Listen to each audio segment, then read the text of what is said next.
Bryan here, defender of Terra Narcissus and Oncorhynchus. Welcome to the presentation on the assessment of Tomichi Creek and my conceptual habitat improvement plan for Cold Harbor Ranch.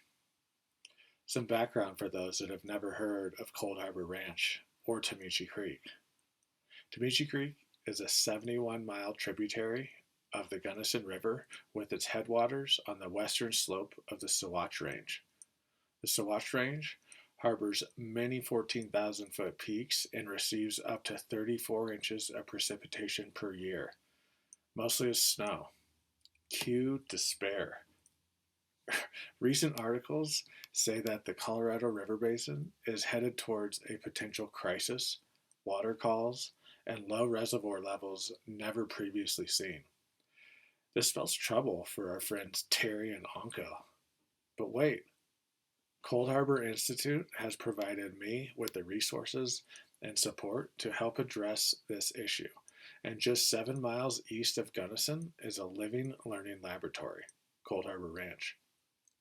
It encompasses 334 acres of mixed riparian and sagebrush steppe, managed as a wetland easement, and sits in a beautiful confined alluvial valley. Over the last year and a half, myself, fellow students, friends, and volunteers have been community sciencing to figure out how we can mitigate the effects of impending drought and climate change. So in the fall of 2019, land surveying and data collection began. It seems so long ago. I followed in the footsteps of Malcolm McLeod, MEM alumni, who instituted the basis of his project with a little guidance from the Army Corps of Engineers. They had just released the shiny new Colorado Stream Quantification Tool, which provides the means to assess the condition of wadable streams and compare that assessment to those dreamy reference streams that we can all imagine. Also, there is a need to acquire this data for Cold Harbor, as much of their current data is related to the wetland easement established 20 years ago, which does not address the specifics needed for the stream tool. And gathering this data fulfills my own desires to work towards benefiting the environment. My journey into environmental management has been circuitous, but it began with the lessons and ethics of my father, a wildlife biologist, who introduced me to the beauty and diversity of the natural world at a young age. Fast forward to the spring of 2020, when I became aware of the magnitude of the project and just how spacious 300 plus acres actually is. Unfortunately, the COVID-19 shutdown also happened around the same time, and my aspiring wealth of volunteer resources dwindled. So my contingency plan came into focus. What I needed to do was identify the area of most need and adapt my techniques. So adapt I did. And by adapt, I mean do most everything on my own. But it was all the time spent out at the ranch that I developed a sense of connection. Early mornings of dewy grass, sounds of the creek flowing, the cacophony of bird calls incites feelings of land-based livelihood. Afternoons and evenings in the wind, threatening thunderstorms and mosquitoes, makes me appreciate bug spray and the ability to retreat to my home or the library. Really though, a wonderful mix of nature and a beautiful setting. So let's get into the nitty-gritty. After months of surveying, data collection, data cleaning, and organizing, I was able to plug all that information into the Colorado Stream Quantification Tool. This is a worksheet and a list of parameters with reference curves that score different features of the stream by using field values and calculating those into an index score. Those index scores are broken down into 3 categories: functioning, functioning at risk, and non-functioning. The features that are measured and scored collectively influence one another. So what were the data that I collected? I assessed large-scale watershed information and the extent of urban development and human impact. It was also necessary to consider stream flow, stream channel width and depth, and water quality. Biological characteristics such as fish species, vegetation cover, and macroinvertebrates were assessed. Also, stream features such as bankful height, which is when floodwaters enter into the adjacent floodplain, were compared to the surrounding land features such as floodplain extent and sinuosity. These symbiotic relationships, think spring snowmelt eroding stream banks, interacting with geologic and biologic features, these are the foundation of the Colorado Stream Tool. So after all these different parameters were scored, a detailed understanding of the health of the stream was quantified, and I was able to develop a vision for what needed to be done. The results are very informative, and there are glaring deficiencies in the system, but an easy fix is never the case. The stretch of Tomichi Creek is currently functioning at risk, and the opportunity exists to enhance the area. Restoration and habitat work can be intensive and expensive.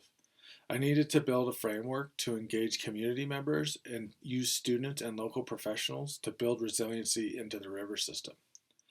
After researching different restoration methods, it became obvious what needed to be done. Drumroll, please. Reintroduction of large woody debris. Yes, maybe not as mind-blowing or as sexy as you'd imagine, but this is a very important part of the river system, especially in smaller streams.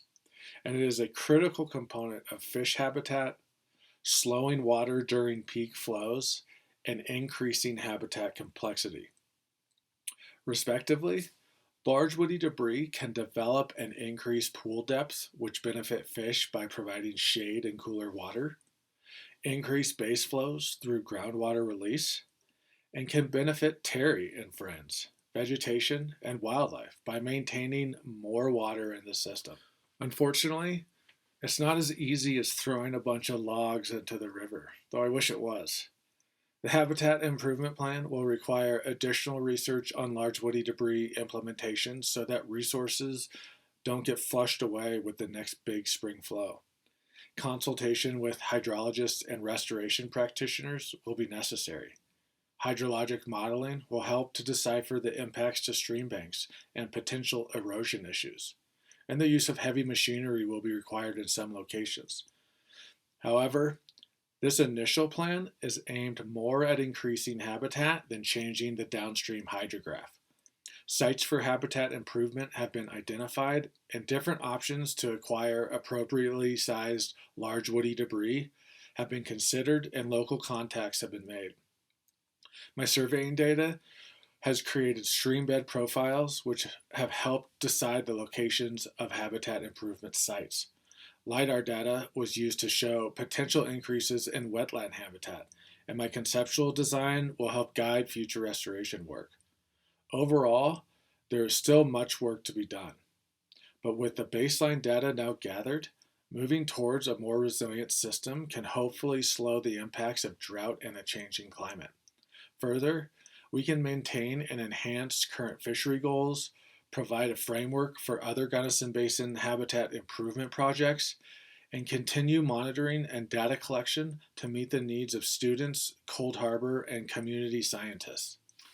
This is a quick overview of the work that was completed during my master's project, but there are many more details involved. Placement of large woody debris needs to be precise. Anchoring will most likely need to occur, and moving around large pieces of wood isn't necessarily an easy task. Volunteers will be needed.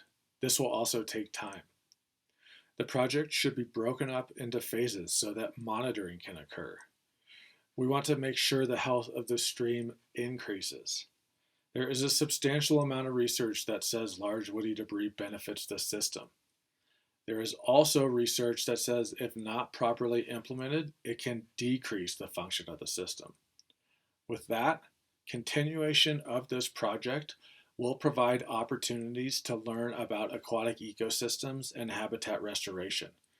And it is important to remember that we are working towards a sustainable future. Thank you for taking the time to listen to my presentation. I couldn't have accomplished this without my community sponsor and the executive director of Cold Harbor, MJ Pickett, and the founder of Cold Harbor, Butch Clark, my mentor, Dr. Micah Russell, and my undergraduate assistant, Sierra Joy Richardson. Also, thank you to Nick Story and Malcolm McLeod, and Wet Meadows practitioner Paul Jones, as well as CPW biologist Dan Brow, and Daniel Olson with the NRCS, and of course, all the faculty in the MEM and MS program. And thank you to all that have supported me along the way.